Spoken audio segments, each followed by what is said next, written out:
The Kansas City Chiefs got better today as they were able to bolster their pass rush with a veteran presence, and also we are going to dive into some of the skill set and shows that the wide receiver did today. But before we do dive into any of that, please be sure to subscribe to the channel and like this video, as I'm going to keep you up to date on anything Kansas City Chief related that you do not want to miss out on throughout the season. And without further ado, let's dive right in. What I was hoping for came to fruition as the Kansas City Chiefs signed Carlos Dunlap to a 1-year, up to $8 million.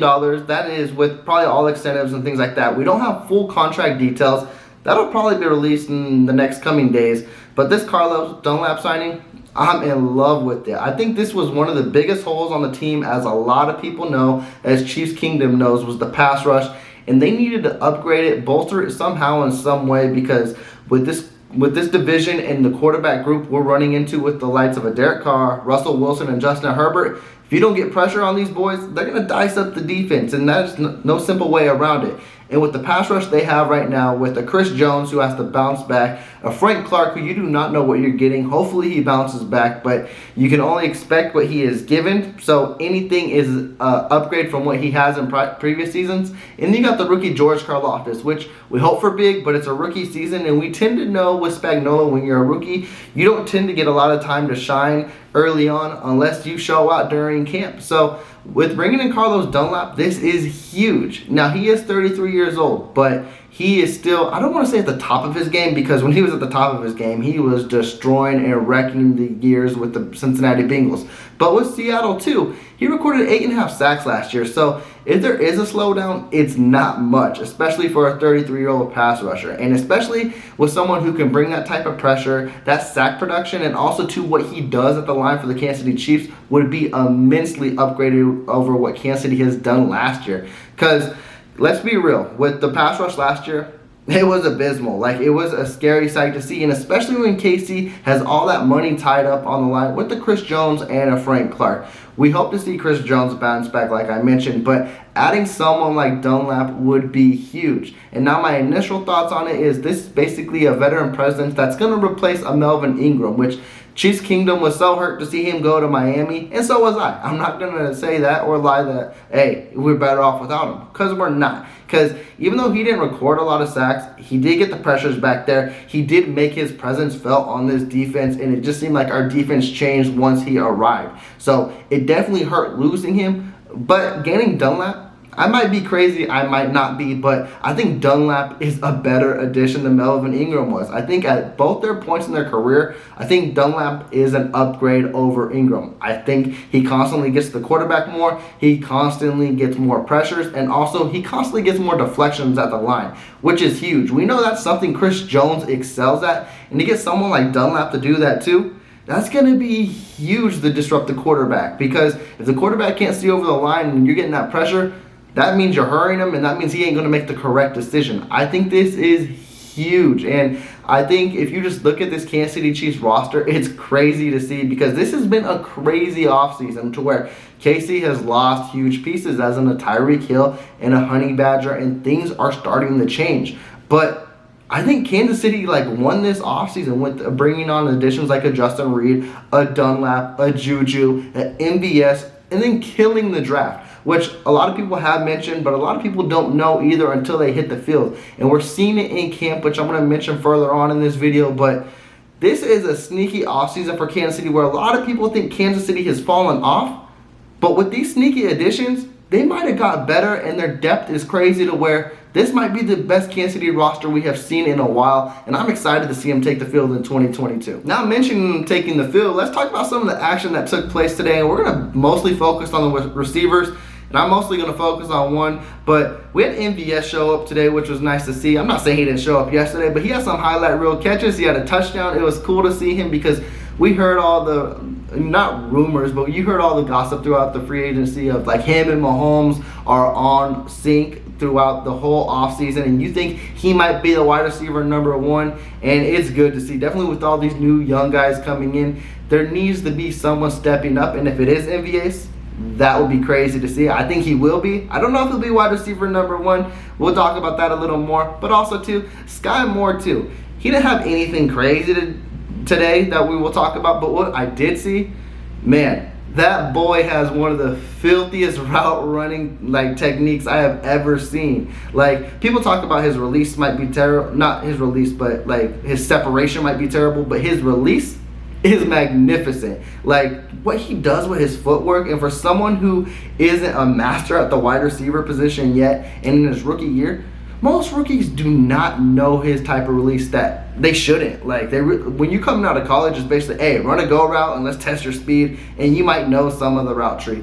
But with his footwork, he knows a lot more than what you would expect for a rookie, and I'm excited to see him progress throughout this training camp and to see what he brings this preseason.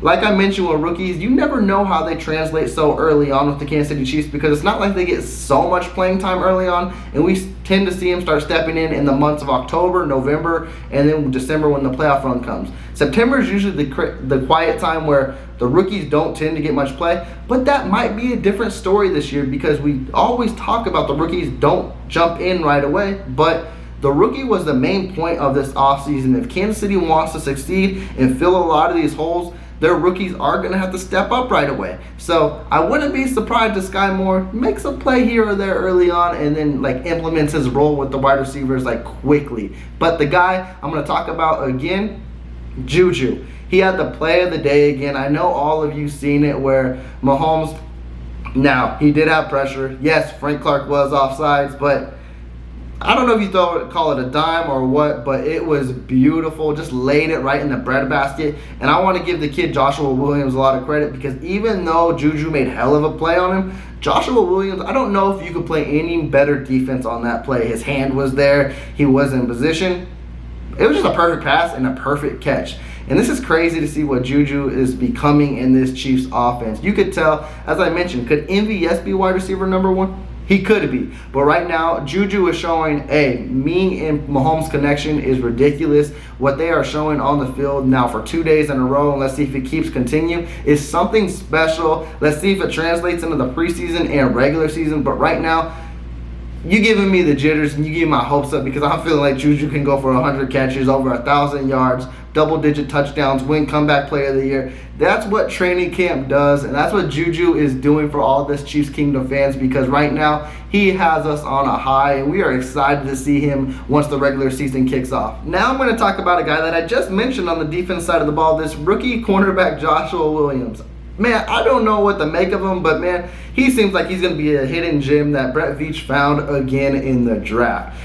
Again, like, he got burned by Juju, and he had a play against MVS where MVS got the best of him. But on those plays, he always seems like he's in position, and he always seems like he's making a play on the ball. He had a really hell of a play against Travis Kelce where initially it looked like Kelce dropped the ball, but if you look very carefully, he got his hand in there to disrupt it just a little bit, to where even Travis Kelce even like pointed at him like, oh, you got me. Like, that let everyone know that, oh, Williams made a play on this thing. And if Williams is already translating into camp in the cornerback room with the starters, I'm not saying he's going to be pressing Fenton for his job, because Fenton is a very good cornerback. But somehow, some way, Joshua Williams might find himself in the starting rotation sooner rather than later. Again, this is something hard to really imagine, because in Spagnuolo's defense, he doesn't usually throw rookies in right away. I know a lot of y'all remember last year where we're like, where the hell is Nick Bolton? Why is he not taking the field? He's got to be better than Neiman. He's got to be better than what Hitchens is providing us right now. Why aren't we seeing the type of snaps we should be seeing from Nick Bolton?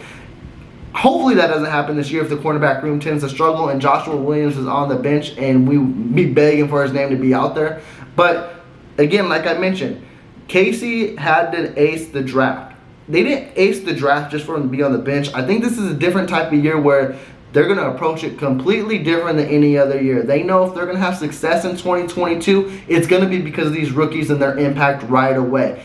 And something tells me Joshua Williams, he can be in the starting lineup in September, maybe week 1. Again, it could depend on Fenton's injury as well too. If Fenton's still out, of course Joshua Williams will be out there. But it's going to be crazy to see that. You're going to have L'Jarius Sneed. Of course Trent McDuffie's going to be out there right away. You spend a first round pick on him, you got to throw him out there and test the waters and have fun with it. I haven't heard too much on him, but I don't know if that's a good thing or a bad thing, but if it was a bad thing, I'd heard like him getting burned. Right now, I haven't seen too much of it. I did see he give up that touchdown to MVS, but also that was a beautiful route by MVS. These rookies will learn in camp. And the starting three so far of Snead, and then you have McDuffie, and then you have Williams. It might be something for the future. That might be a good trio to have in this cornerback room going further on in the future too. We're just going to have to wait and see how that translates onto the field. But with that, I'm going to close out this video, Chiefs Kingdom. Let me know what caught your eye in day 2 of training camp. But before I do close this out, please remember to subscribe to the channel and like this video, as I'm going to keep you up to date on anything Kansas City Chief related that you do not want to miss out on. And with that, I'm checking out. Y'all take care.